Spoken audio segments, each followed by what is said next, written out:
उत्पीडनमा पर्नेहरूको भावनालाई प्रतिनिधित्व सुशीला कार्कीले गरेको छैन। क्लियर कुरा गरेको मैले।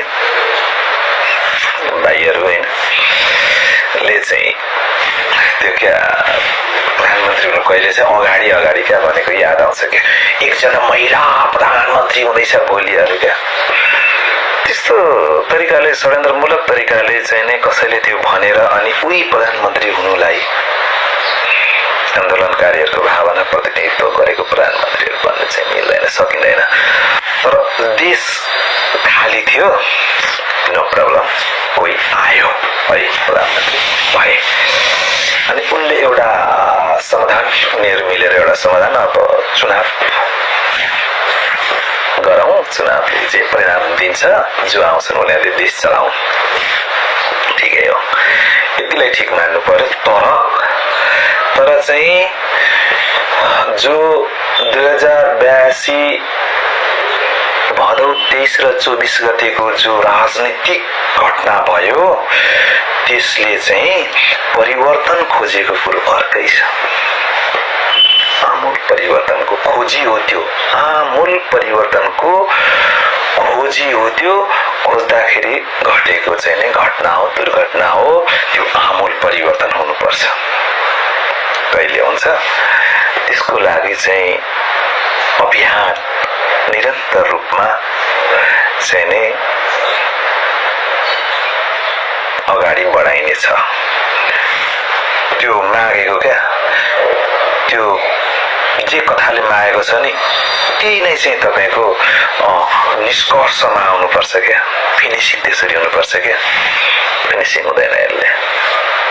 तथापि थोरै मात्रामा खै बुढा पार्टीहरू चाहिँ साइड लाग्छन् कि भन्ने कुरा हो, तर लिगेसी चाहिँ बुढा पार्टीहरूकै लिएर आउँछ साथीहरूले। त्यो अहिलेको नयाँ बनाउनु पार्टी खोल्ने है, के गर्ने त्यो तरिका त त्यही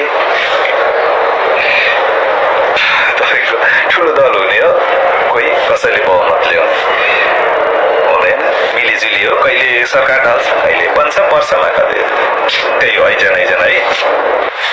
यो दुर्दशा हो, यो हालत हो क्या।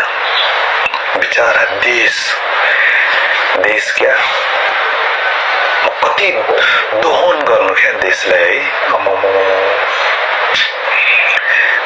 अब यो सरकार ढलेर चुनाव हुनुपर्छ भनेर कसैले भनेको होइन है, तपाईँको है, कसैले भनेको होइन। 2 अरब न्यूनतम 2 अरब देशको पैसा क्या हाम्रो, तपाईँ हाम्रो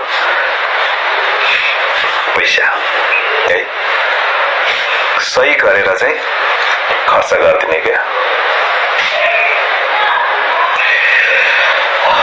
त्यसले गर्दाखेरि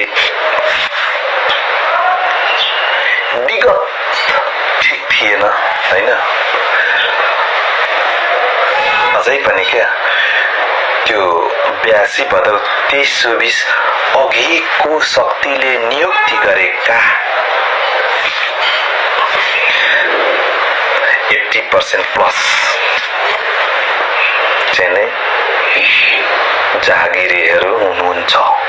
उसले त नुनको सुझो कसको लागि गर्छ, त्यसकै लागि आमूल परिवर्तन भनेको कुरोले यति हल्का रूपमा लिने यो त पाइँदैन है। यो चुनाव वास्तवमा बहिष्कृत चुनाव हो, तर अब देश रहनुपर्छ, बचाउनुपर्छ भन्ने हिसाबले ठिकै छ भन्दै गरौँला है। तर आमूल परिवर्तनको पर्खाइमा जनताहरू छन् है, त्यति हो।